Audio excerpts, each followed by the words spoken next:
Hey, what's up, guys? Winding down with these horror magazines. Jeez. Yeah. Scream, I had mentioned, man, Scream's bloody expensive.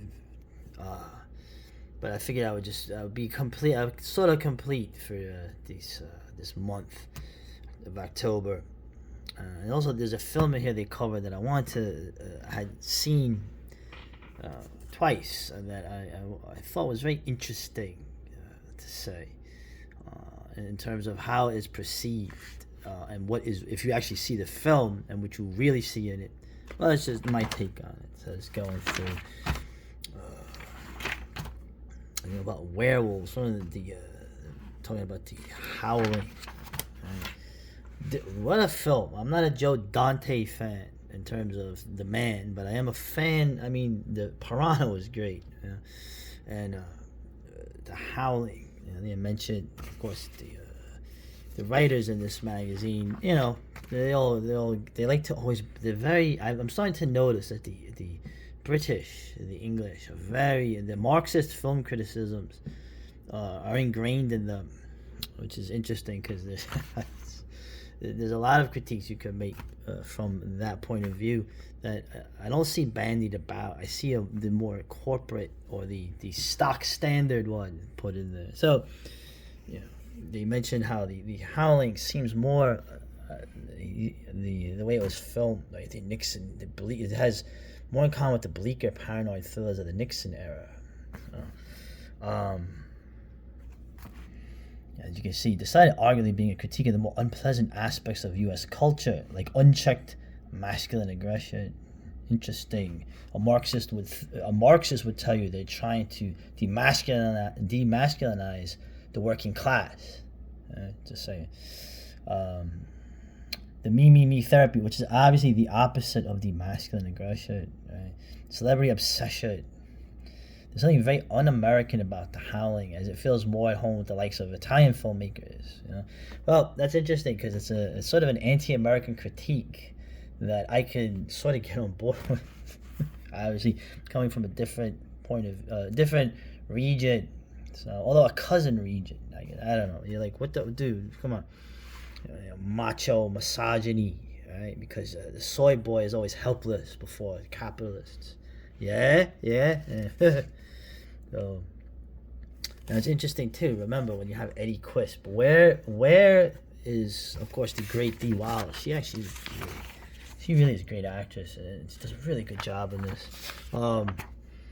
Where did she meet Quisp? She met him right in the adult film place, right? So who brought that about? The people more on your side of the cultural aisle, I believe. Actually, yeah, it is capitalism. Man, you're like, shut the fuck up. I'm just going. Now, of course, the Rob Bottin, basically, when you see Dog Soldiers, which is a friggin' awesome movie, the Killing Machine werewolves, really, there's not enough movies with them. Like I said, I'll say it again, I don't like how this is laid out. I mean, the Dark Side is so much better laid out. Whatever. Right, and the ending. Now, the ending of this was hilarious. Remember the ending?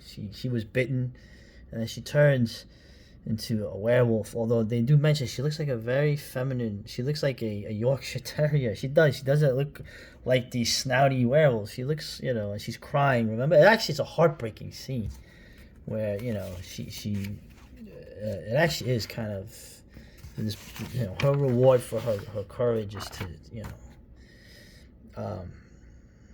but in terms of the bleak ending made worse only by the reaction of the viewers as werewolf Karen meets her demise. Right now, that was a great ending. The ending was great. 'Cause remember what happens? They go, the guy, the woman, the man who loves her shoots her, right? And it kind of like you could say not a subversion. It's just it's a different version of the woman, the werewolf being killed by the person they love, right?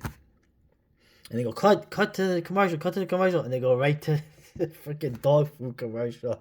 And you see the people in the bar like, what the hell was that? And they're all like, which is kind of funny. Their apathy and indifference seem depressingly to prefigure our fake news, conspiracy theory, obsessed modernity. Interesting.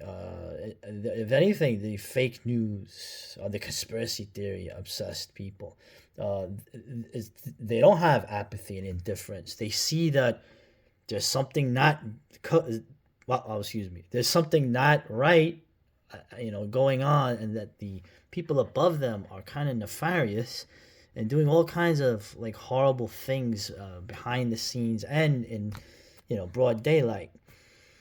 I think that should be what that's a mark that's a Marxist view, but you don't have that in there. Okay, now of course, let's not get all into that. But I remember the right this disarming downbeat, right? And yeah, and of course you see the girl, the hot chick, the sexy hot werewolf chick. She's in the bar, so she knows she's gonna tear some dude up later. But yeah, man, that is interesting. I don't know. This was interesting to go into the sequels. Did you know that there was a Henry Portrait of a Serial Killer 2? I think I barely remember that. Wishmaster. They made a bunch of these Wishmaster films. Remember this actor Andrew Divoff? He was very underrated. He could have been he was a good character actor. But I give him credit for going over like the direct-to-video sequels, right? That was the whole thing with Fango in the '90s. It was like, oh, another direct-to-video sequel. The Hitcher 2, they actually made a Hitcher 2. And I know I remember they made an American Psycho 2 with the chick from that '70s show. I mean, are any of these any good? Like I said, at the time, maybe not, but compared to what is out now, this is probably worth re-looking at. I always say that, man. I gotta say to the British, right? These like certifications, like these things, they look really bad. I don't know. They're just so off-putting. So, all right, here's the film I was gonna talk about, Dressed to Kill. And they actually interviewed Nancy Allen, right? Who I didn't know was married to De Palma at the time they were making this film. And Keith Gordon, remember the kid from Jaws 2? He looks like a Trotskyite. Of course, Back to School. He's the Malone, Melon's son. I forgot his name. Maloney. Actually, he made a World War II film that actually was not. From what I've read of it, it's actually pretty interesting. But anyway, enough of that. So, the Dress to Kill. I remember as a kid, my mother saw this film. I was too young, and she told me the scene in the elevator. Okay, it's very much De Palma. Obviously, had been watching giallos. Okay, very giallo inspired film, but with De Palma's visual. I mean, the guy was a talented guy. So they interview Nancy Allen, and of course Angie Dickinson's passed away. They mentioned how cool and how nice and how professional Michael Caine was. Michael Caine was they were intimidated by him because he was an actor of note, and all he wanted to do was help them because obviously he was like a kid, teenager, and she was young. So it says a lot good for my man Michael Caine. Always liked Michael Caine. Now the whole thing with this film right now, this film has come in for what is the whole idea? The whole idea is, I guess I'm giving it away. The mysterious killer, this woman, turns out to be Michael Caine, dressed as a woman. He's the psychiatrist, and eventually she sees it, so he goes after her, like a typical giallo story. In the end, you find out that he's a trans, sweet transsexual from Transylvania. You get what I'm saying. So obviously, this film, they mentioned transphobia in this. Luckily, neither of these two actors or actresses, none of them took the bait really for it. Okay, because when you watch the film, okay, I'll say it straight up. When you watch the film, the idea of the trans person, right, is the idea that that's something a killer or there's something wrong with them. That's not what you get in the film. Remember, okay. What is on trial here? The fact that he wanted to be a woman, but he was so masculine that his masculine side fought against it, and so the psychiatrist at the asylum, right, basically wouldn't let him do that because he was crazy. In the film, they show that the idea of it is nice and good, and there's nothing wrong with it, and it's very progressive. It's just that he was such a man, right? that it made him into this killer. And remember who pops him at the end, or stops him. It is the undercover woman that you thought was him. So, and also remember the scene the kid is describing afterwards, the procedure and pissing off, making a bunch of Catholic women very uncomfortable next to them. Yeah, and that's the Palmer that does. So I'm just saying, when you see this film, it's not. I'm sure now people today can't handle that, and think it's it's phobic or whatever, which is all bullshit anyway, right? So I'm just getting at it that this film is not what you think or what people jump on it now for. It actually is truly a little more subversive, I would argue, but it's still a brilliant film. You get to see the old Manhattan, and you get to see Dennis Franz. Remember, poor guy, he's typecast as a New York jerk off cop all the time. So anyway, Creature from the Black Lagoon, man.